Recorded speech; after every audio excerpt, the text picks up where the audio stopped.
Nothing will distract your audience more than bad audio. So let's look at how we can make sure they can hear you nice and clearly. To start with, you want to pick a quiet space. You want to minimize background noises that can come from your surroundings like air conditioning or outside traffic, and noises that you make like your clothes ruffling or sitting on a squeaky chair. You also want to make sure your space can absorb the sound and not have it bounce around. You can put up soundproofing panels or even blankets to help the acoustics of a room. Then you want a good microphone setup. Your smartphone and camera will have internal mics, but these generally sound terrible because they don't isolate your voice and they pick up the noise of the internals of your camera. What you need is an external mic that's close to your mouth so your voice can be isolated. One option is to have a shotgun mic, which focuses the sound pickup in one direction and rejects the sound to the sides. Even though you can put these on your camera, it's better to put them nice and close on a boom pole, pointing directly at your mouth. Shotgun mics are a great choice if you're only in one spot. If you move too far to one side or the other, or backwards, the pickup will be less. Another option is to use a lavalier microphone, which you'll want to attach fairly close to your mouth. Unlike the shotgun mic, the sound levels will stay the same wherever you move because it's attached to you. They can, however, pick up a lot more surround sound and can make some noise if rubbing on your clothes.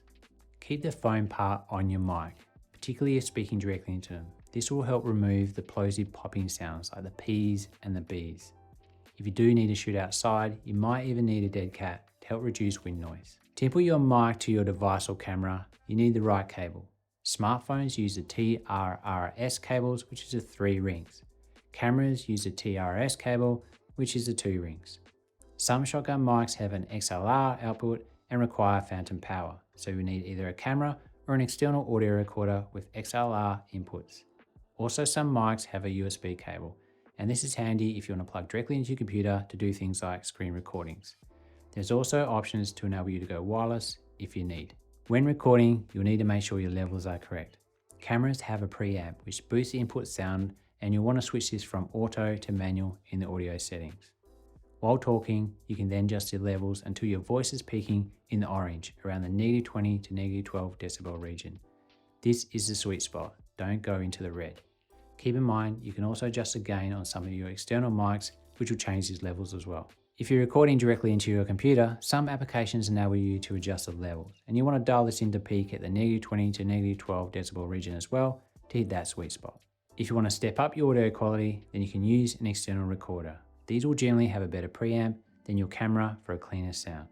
You may need to get one anyway if you have an XLR input from your microphone. You want to dial these in to peak in at -20 to -12 to hit that sweet spot as well.